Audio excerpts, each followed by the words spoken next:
నమస్తే, welcome to yo-yo TV. ప్రస్తుతం ధర్నా చౌక్లో అయితే ఉన్నాం. సో ఆపరేషన్ కగార్ ఆపేయాలంటూ కూడా వామపక్ష పార్టీలన్నీ ఈరోజు ధర్నా చౌక్లో మహాధర్నా అయితే ఏర్పాటు చేయడం జరిగింది. సో కేంద్ర ప్రభుత్వం ఆపరేషన్ కగార్ను వెంటనే ఆపేయాలంటూ కూడా డిమాండ్ చేస్తూ ఉన్నారు. మాట్లాడదాం ఇదే అంశం మీద మనతో పాటు మాట్లాడడానికి ప్రొఫెసర్ గడ్డం లక్ష్మణ్ గారు ఉన్నారు. సార్ నమస్తే. సో మరి ఎప్పటి నుండో చెప్తా ఉన్నారు ఆపరేషన్ కగార్ ఆపేయాలని చెప్పేసి పోరాటం చేస్తూ ఉన్నారు. కానీ కేంద్ర ప్రభుత్వం దీనిపై ఎలాంటి చర్యలు తీసుకునే పరిస్థితి ఎట్లా చూడొచ్చు అంటారు?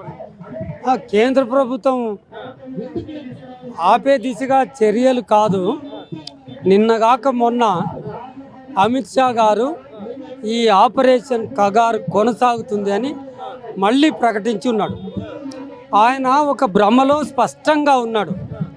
ఆ భ్రమ ఏంటంటే భారతదేశంలో మావోయిజాన్ని పూర్తిగా తుదముట్టిస్తామనే భ్రమలో ఉన్నాడు. కనుక వాళ్ళు ఇవాళ భ్రమల్లోంచి బయటికి పడాల్సిన అవసరం ఉంది. భౌతికంగా చంపేస్తావేమో మనుషులను, అసలు చంపేసే అధికారం మీకుందా అనేది ప్రాథమిక ప్రశ్న. చంపేస్తే ఏ లెక్క ప్రకారంగా, ఏ చట్టంగా, ఏ రాజ్యాంగబద్ధంగా చంపేస్తావు? చంపటానికి ఒక ముహూర్తం పెడతావా? చంపేసిన తర్వాత మావోయిజం అనేది, ఉద్యమం అనేది, నక్సలైట్ ఉద్యమం అనేది ఏ కొద్ది మందినో చంపితే సరిపోతుందా? ఒకసారి రమాకాంత్ను ఆదిలాబాద్ జిల్లాలో ఇంట్లో ఉండంగా పైనంగా గూనెల నుంచి పెట్రోల్ పోసి కాల్చి చంపేసిండ్రు. ప్రజలు చూస్తూ ఉన్నారు. అడ్డం పడకపోవచ్చు, కానీ ఆగ్రహం ఎంత పెరిగి ఉంటుంది? మీరు వరంగల్లో రాజ్యానాయకుని చంపేసి, మేఘ్యానాయకుని చంపేసి ట్రాన్స్ఫార్మర్కు ఉరిదీశారు. ఉద్యమం పోయిందా? బెంగళూరులో 3 అధినాయకులను తీసుకొచ్చి చంపేసి కొయ్యూరు అడవుల్లో పడేశారు. పోయిందా ఉద్యమం? అమిత్ షా ఇవాళ గుర్తుపెట్టుకోవాల్సింది, నరేంద్ర మోడీ కళ్ళు తెరవాల్సింది ఏంటంటే, ఇవాళ ధర్నా జరుగుతుంది ఇందిరా పార్క్ దగ్గర. దాదాపుగా 5,000 మంది వచ్చిండ్రు. ఇది ఇప్పుడు ఈ 5,000 మందిని మీరు చంపేస్తారా? నాయకత్వం చంపేయచ్చు, మీరు ఓ పిడికెడు మందిని చంపేయచ్చు, కానీ అనేకమైన అశేష ప్రజా గుండెల్లో దాగి ఉన్న ఆ ఉద్యమాలు మీరు తుడిచిపెట్టలేరు. సమస్యలు ఉన్నంత వరకు, సమాజం ఉన్నంత వరకు సమస్యలు ఉంటాయని, సమస్యలు ఉన్నంత వరకు నక్సలిజం ఉంటుంది అని మేము చెప్పుడు కాదు, స్వయాన తెలంగాణ రాష్ట్ర ముఖ్యమంత్రి రేవంత్ రెడ్డి గారు చెప్పారు. నక్సలిజం అనేది లేకుండా చేస్తామని మాట్లాడుతూ ఉన్నారు. అంత సాధ్యమవుతుంది అంటారా? నక్సలిజం సాధ్యం కాదనే చెప్తా ఉన్నాం. నక్సలిజాన్ని తీసేయటము, ఉద్యమాలను సమూలంగా తీసేయటము ఎప్పుడు సాధ్యమవుతుందంటే, ఈ దేశంలో ఆ సమస్యలు ఉన్నాయి. నక్సలిజం అనేది సమస్యల్లోంచి, ఆకలిలోంచి పుట్టుకొచ్చిన అంశం. మీరు ఉపరితలంలో ఉన్న అంశాన్ని చూస్తున్నారు, కానీ మౌలికంగా ఉన్న సమస్యలను పరిష్కరించడానికి ఏమాత్రం కృషి చేస్తలేరు. అంటే నక్సలిజంని అంతం చేయాలని అంత అవసరం ఏమొచ్చిందంటే ఏం చెప్తారు? దేశంలో చాలా సమస్యలు ఉన్నాయి. దేశంలో ఇప్పటి వరకు మీరు 80 కోట్ల మందికి బియ్యం సరఫరా చేస్తున్నారు. ఆ పరిస్థితి రాకుండా చేయండి. ఈ దేశంలో పత్రికా స్వేచ్ఛ లేదు, స్వేచ్ఛ కల్పించండి. దోపిడీ లేకుండా చేయండి. ఈ దేశంలో బ్యాంకులను దోచి, ప్రజలను దోచి ఇతర దేశాలకు వెళ్ళిపోయిన వాళ్ళు ఉన్నారు.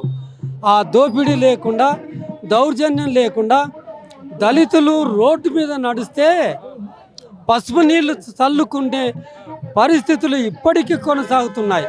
అవి ఉన్నంత వరకు ఉంటుంది. పరువు హత్యలు జరుగుతున్నాయి. ఒక కులం అబ్బాయి ఇంకొక కులం వాళ్ళని చేసుకుంటే అబ్బాయిని చంపేస్తున్నారు. గొడ్డు మాంసం తిన్నారు అని ముస్లింలను చంపేస్తున్నారు, దళితులను చంపేస్తున్నారు.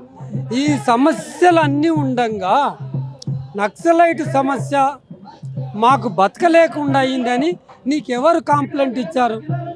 నక్సలైట్ల సమస్య కానే కాదు, దేశంలో చాలా సమస్యలు ఉన్నాయి. ఆ సమస్యల మీద దృష్టి పెట్టండి.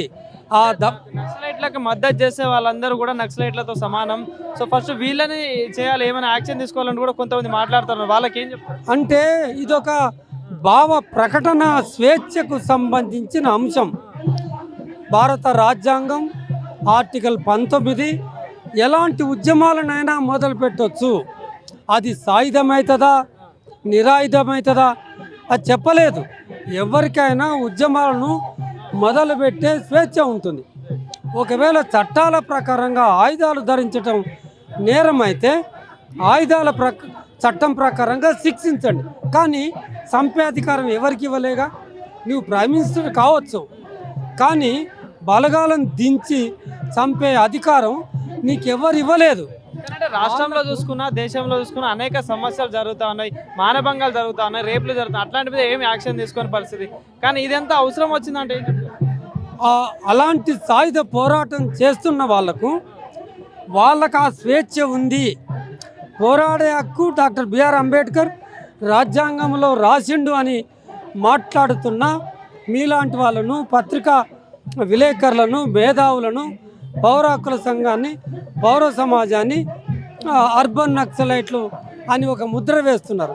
వేసి అక్కడ నక్సలైట్లను ఇక్కడ సమాజంలో ప్రశ్నించే గొంతు లేకుండా, ఆర్టికల్ 19ని గౌరవించకుండా ఇవాళ అందరినీ చంపేసే ప్రయత్నం చేస్తున్నారు.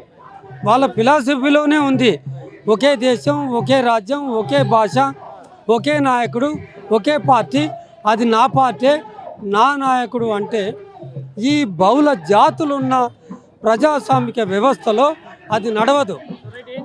ఫైనల్గా ఈ వేదికను ఉద్దేశించుకొని మరి ఏం చెప్తారు కేంద్ర ప్రభుత్వాన్ని? కానీ ప్రజా సంఘాలు గత 13 నెలలుగా నీ ఆపరేషన్ కగార్కు వ్యతిరేకంగా నిరంతరం కృషి చేసి ఇవాళ ప్రజలందరికీ ఖబర్దార్ జాగ్రత్త, ఆపరేషన్ కగార్ అంటే ఏంటో తెలియజేశాం. నీవు నరమేధం నరేంద్ర మోడీ, అమిత్ షాలు కలిసి భారతదేశంలో ఆదివాసీలను చంపుతున్నారు, ఇప్పటికే 550 మందిని చంపేశారని ప్రజాపారం చేసేసాం. నీకు తెలంగాణలో కాలు పెట్టే అవకాశం లేకుండా చేశాం. తెలంగాణలో శాంతి చర్చల కమిటీ మా కృషి వల్ల ఏర్పాటైంది. అఖిల భారత స్థాయిలో శాంతి చర్చల కమిటీ ఏర్పడింది. బీజేపీయేతర అన్ని పార్టీలను ఏకం చేశాం. పార్టీలు ఉద్యమంలోకి దిగాయి, ప్రజా సంఘాలు ఉద్యమంలోకి దిగారు. ప్రజలందరూ ఆగ్రహంగా ఉన్నారు. మీ కోటలు బీటలు వారుతాయని మాత్రం ఖచ్చితంగా చెప్పగలం. Thank you sir. Thank you.